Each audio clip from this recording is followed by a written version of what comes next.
Halo Sobat Notariat, perkenalkan nama saya Tias Putri Megawati. Di sini, saya akan mempresentasikan hasil penelitian tesis saya dengan judul Implikasi Perbedaan Bentuk Akta Keterangan Hak Waris oleh Notaris di Kota Yogyakarta terhadap Peralihan Hak Atas Tanah.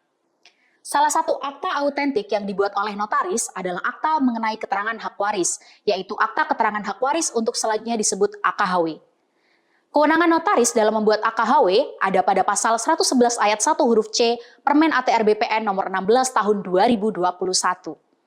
Berdasarkan hasil pra-penelitian khususnya di Kota Yogyakarta, ternyata terdapat notaris yang membuat AKHW dalam bentuk amtelek akta dan terdapat notaris yang membuat AKHW dalam bentuk partai akta.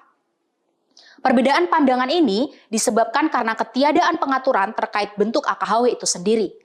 Maka dari itu, rumusan masalah yang diangkat, yang pertama, bagaimana implikasi perbedaan bentuk AKHW oleh notaris di Kota Yogyakarta terhadap peralihan hak atas tanah.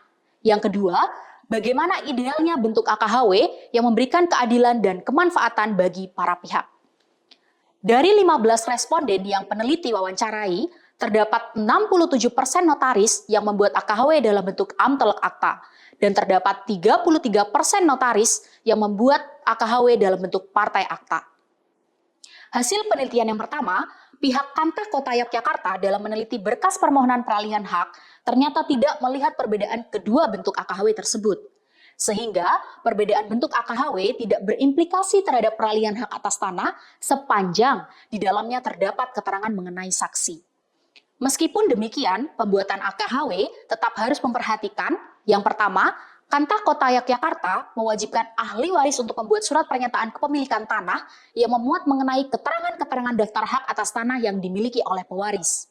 Yang kedua, apabila pewaris memiliki beberapa bidang tanah yang letaknya berbeda-beda, berdasarkan Permen nomor 16 tahun 2021, yang berwenang untuk membuat AKHW adalah notaris yang berkedudukan di tempat tinggal pewaris pada waktu pewaris meninggal dunia.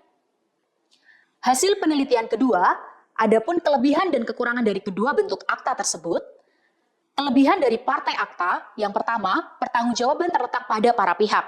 Yang kedua, AKHW dapat dengan mudah diadendum oleh pihak itu sendiri. Kelemahannya, dikarenakan proses pembuatan AKHW dalam bentuk partai akta wajib memenuhi syarat fair dan akta, maka para penghadap wajib menghadap kepada notaris.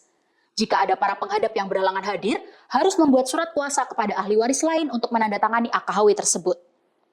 Kelebihan amtelek akta tidak mewajibkan para pihak hadir di hadapan notaris dan tidak terdapat komparisi penghadap. Kelemahan amtelek akta, apabila di kemudian hari akta tersebut bermasalah atau keterangan dari para pihak palsu, maka pertanggungjawabannya sepenuhnya terletak pada notaris. Kelemahan yang kedua, tidak dapat dengan mudah diadendum oleh para pihak itu sendiri. Penulis beranggapan bahwa AKHW ideal adalah AKHW dalam bentuk partai akta. Hal ini karena bentuk partai akta dapat memberikan keadilan dari sudut pandang notaris, di mana pertanggungjawabannya tidak dibebankan sepenuhnya kepada notaris. Apabila ditinjau dari sudut pandang keadilan bagi para ahli waris, yaitu memberikan dan menghargai hak pribadi tiap warga negara untuk menyatakan siapa saja ahli waris yang berhak mewaris. Apabila ditinjau dari asas kemanfaatan, AKHW dalam bentuk partai akta dapat dicabut dan diadendum oleh para pihak. Demikian presentasi hasil penelitian tesis saya, semoga bermanfaat. Sampai jumpa.